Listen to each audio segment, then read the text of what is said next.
Hi, this is Barry Chong for ToroMagazine.com.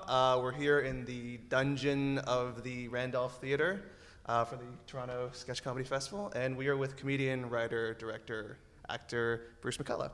But I'm also a person. I have feelings. I bleed blood. I think thoughts and bleed blood. Thank you for having me. I'm so happy to have you. Big fan.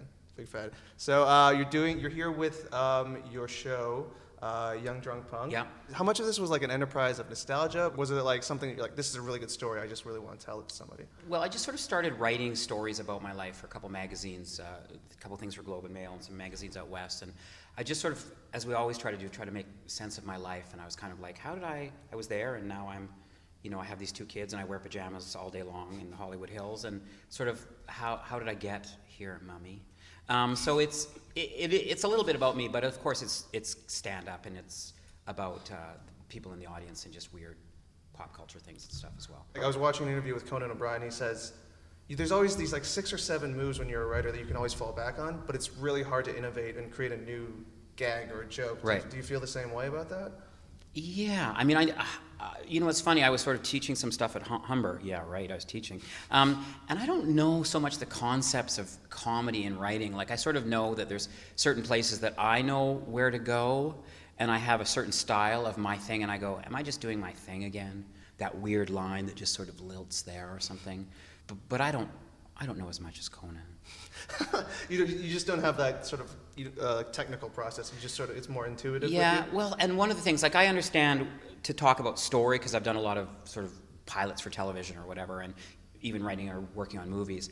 I think when it came to sketch writing, one of the things that we were good at not doing was talking about the theory of comedy, because I think we would have broken up in the mid-'80s if we'd done that. And when I watch Kids in the Hall, it's just this brilliant, like, rapid-fire irreverence.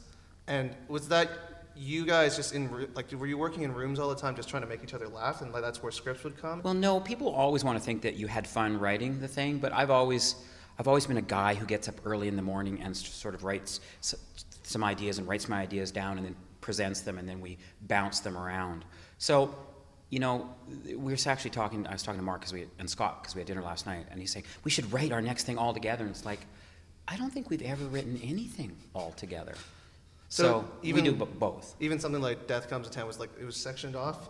It was a weird one because people kind of went away and we all sort of ganged it, and then Kevin and I sort of muscled it, and then everybody came in and beat up all the work we did.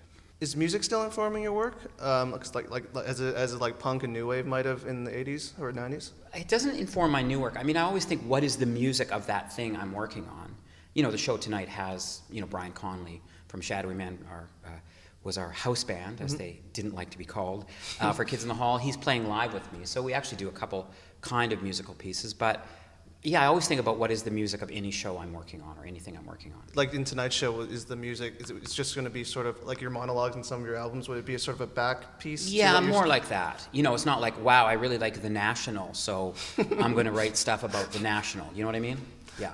Does being happy make comedy writing harder? Because I feel young comedy writers often are just driven by anger and sort of things that piss them off, like very satirical things. And is it harder now because you seem to have a good, happy life?